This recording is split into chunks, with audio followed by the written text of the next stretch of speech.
वही सेम चीज आज हो रही है आर्टिफिशियल इंटेलिजेंस के साथ। उस समय भी इतना सब कुछ होने के बावजूद जब रिटेल निवेशक ने उसमें पैसा डाला,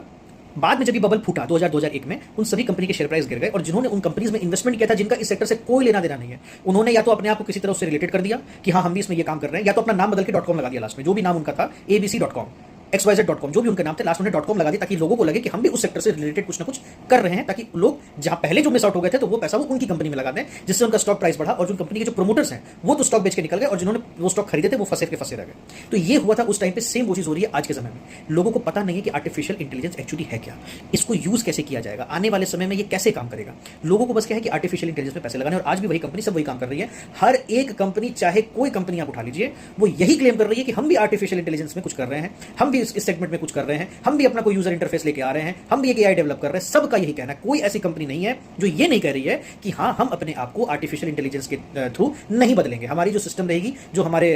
ऑपरेशंस रहेंगे वो एज इट इज रहेंगे आज से 20 साल बाद। कोई कंपनी ये क्लेम नहीं कर रही। सबका कहना है कि हाँ हम भी आर्टिफिशियल इंटेलिजेंस को अपने साथ, अपने काम में, अपने व्यापार में इंक्लूड कर रहे हैं, हम लोग भी चेंज कर रहे हैं। इसी चक्कर में लोग फंस जाएंगे, कारण उनको पता तो नहीं है कि कंपनी है क्या, कंपनी पहले करती क्या थी, कंपनी भविष्य में क्या कर रही थी, क्या करने वाली थी, कंपनी का भविष्य में क्या प्रोग्राम थे, क्या प्लानिंग्स थे, ये सब लोगों को पता नहीं। ना उनकी बैलेंस शीट के बारे में पता है, ना उनके प्रॉफिट लॉस स्टेटमेंट के बारे में पता है। लोगों को क्या है कि बस एआई में इन्वेस्ट करना है और उनको भी अपने पैसे को 100 गुना 500 गुना मल्टीप्लाई करना है। तो जब तक लोग इसका कोर नहीं समझेंगे कि एआई है क्या, एआई से रिलेटेड कौन कौन से कंपनीज के स्टॉक्स भाग सकते हैं और कौन कौन सी कंपनी में एक्चुअली काम कर रही है जो कि प्रोडक्टिव और फ्रूटफुल है, जब तक ये नहीं पता चलेगा रिटेल निवेशक कभी पैसा नहीं बना पाएगा। वो एआई के चक्कर में फंस जाएगा और किसी ना किसी गलत कंपनी के स्टॉक्स खरीद के वो कंपनी का प्रोमोटर तो अपना पैसा बना के निकल जाएगा, और जो रिटेल निवेशक है वो फंस जाएंगे।